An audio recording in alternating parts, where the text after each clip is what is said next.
Well, g'day throttlers. It's a beautiful autumn morning here in Sydney. The sun's out, not a cloud in the sky. And I've had this Royal Enfield Himalayan 450 for a couple of weeks now. And spoiler alert, I absolutely love it. But we will go through everything on it today. I'm down on the Warrenora River right now. I'm going to head into the Royal National Park and take it through its paces, try and find a bit of dirt as well. And I want to share with you some positives, some negatives, and I'm also going to address some of the questions that a lot of you have asked from the previous video where I just took it for a quick ride. There's a couple of things online that have been brought up a lot regarding it pulling to the right and a couple of other things. Is it powerful enough? Can it do highway speeds? Can it overtake at highway speeds? So I'm going to address all of that, and hopefully by the end of this video you'll be well informed. What I will say is that I'm not a technical specs guy. I talk about thoughts and feelings about a particular bike. So if you want techs and specs, head over to the Royal Enfield site. You can download absolutely everything you want to know about this bike. But I'm going to talk about how it makes me feel, whether it makes me smile, and would I potentially buy one in the future. Anyway, let's hit the road and have some fun.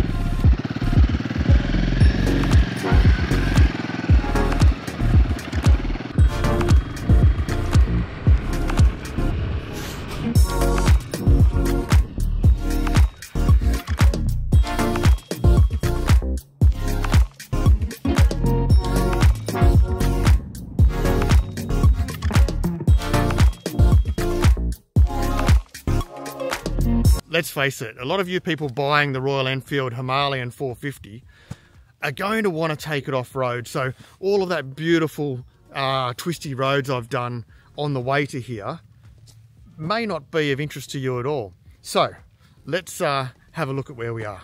All right, so we found a beautiful bit of off-road fire trail through what looks like to be a beautiful rainforest. So we're going to go through here and test the Himalayan 450 on dirt.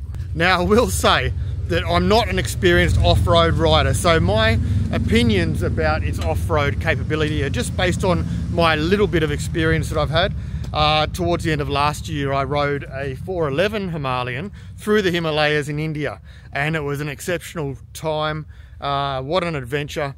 But I'll be basing it on my experience off-road, and in particular in India. Obviously this fire trail is going to be a whole lot more beautiful and probably easier to ride on than the Himalayan roads, whichever way you want to say it. But let's tottle on down this little dirt track and see where it goes and see how well the Royal Enfield Himalayan goes.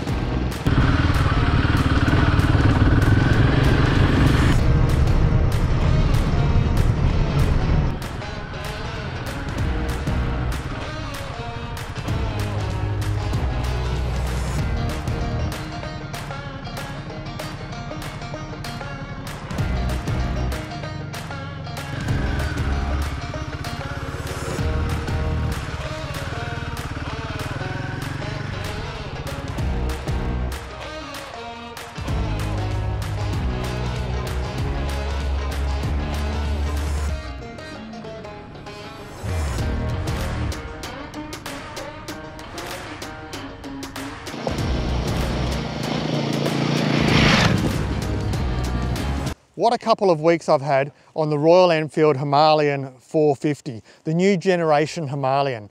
I've just had fish and chips down at Bald Hills Stanwell Tops, and everyone came up and asked questions about this. It looks different to the old Himalayan. Is it a bigger engine? Is it more powerful? Well, have I got news for you? It's all of that. It looks better, it is more powerful, and it is an incredible bike for the price. Now, I have a couple of questions that were asked to me online. So I thought I'd address them, most importantly, to answer some very, very common misconceptions about this bike. Let's have a look. Okay, so there was a comment that said, why do they even bother to make the other colour schemes? The black and gold is clearly the winner. Yeah, I agree. Definitely the best colour scheme that they've got available in this new model range. And to be honest, black and gold on any motorcycle looks incredible. There was also a comment made from someone who sat on one of these in a dealership and didn't take it for a ride. It was saying that it should be known that it is a top-heavy bike at rest. I don't necessarily agree with that. I feel that, that the bike is pretty well balanced, especially when you're running along. The side stand is on a great angle, which means the bike does lean over a lot when it's on the side stand. So it might give the perception of being a top heavy bike, but I really don't think it is. And it also depends on where you're coming from. I mean, I'm a Harley Davidson owner, so almost any bike is light in comparison. So for me, I don't think it's top heavy at all.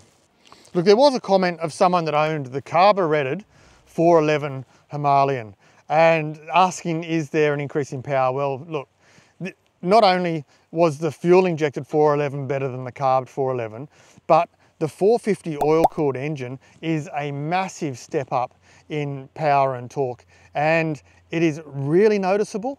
In fact, all of the things I didn't like about the 411 Himalayan, which was, I found them a bit ugly. Number two, they were underpowered. Even though it's a 411 engine, I felt like they needed a bit more poke. The power delivery is really exceptional for a 450, for a sub 500cc single engine.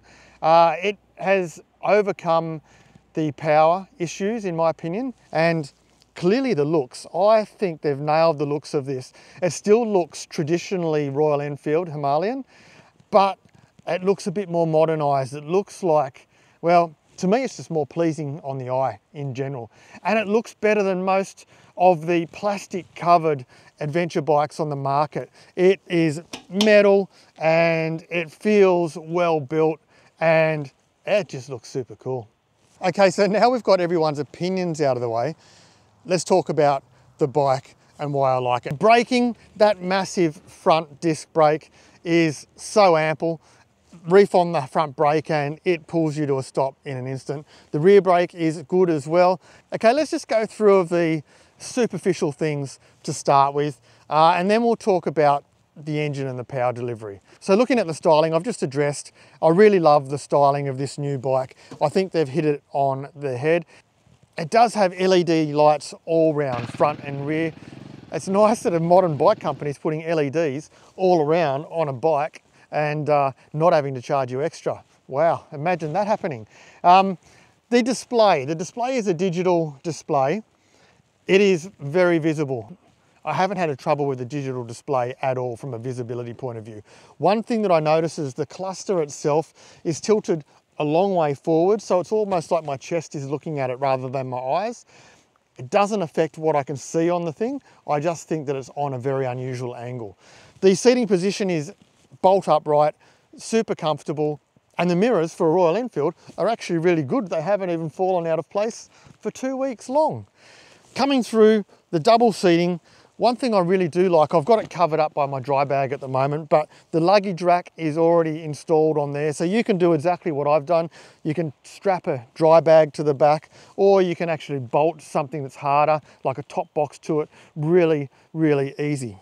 Braking is absolutely exceptional. Both front and rear brakes didn't let me down one little bit.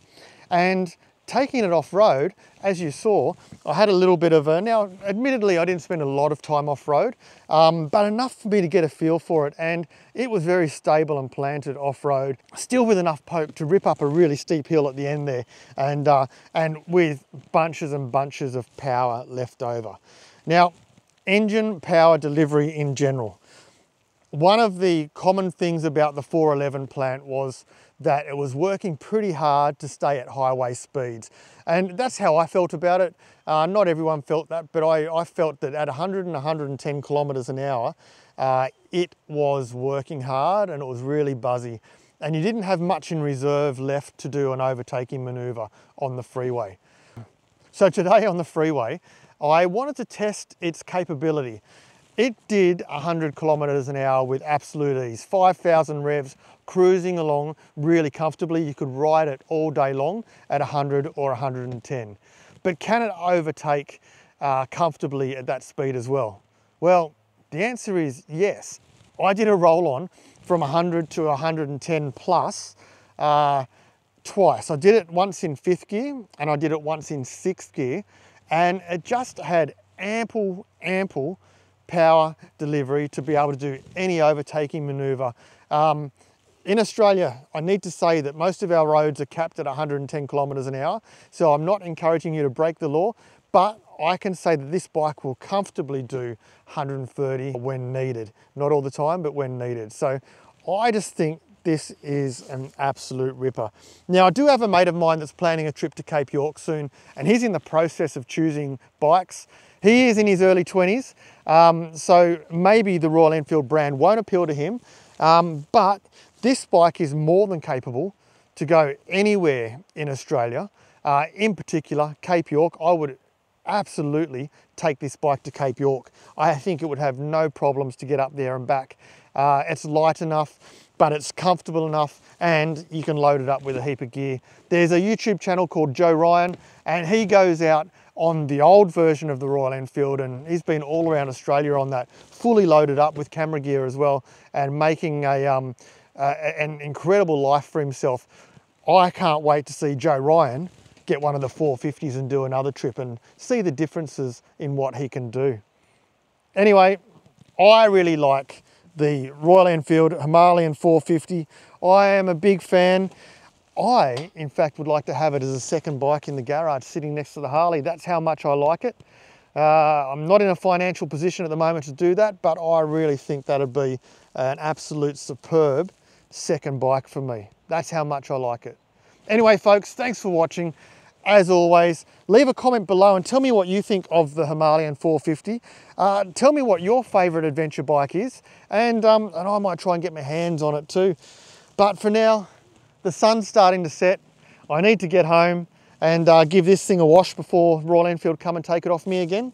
And until the next video, folks, stay safe, throttle on, and I'll see you later.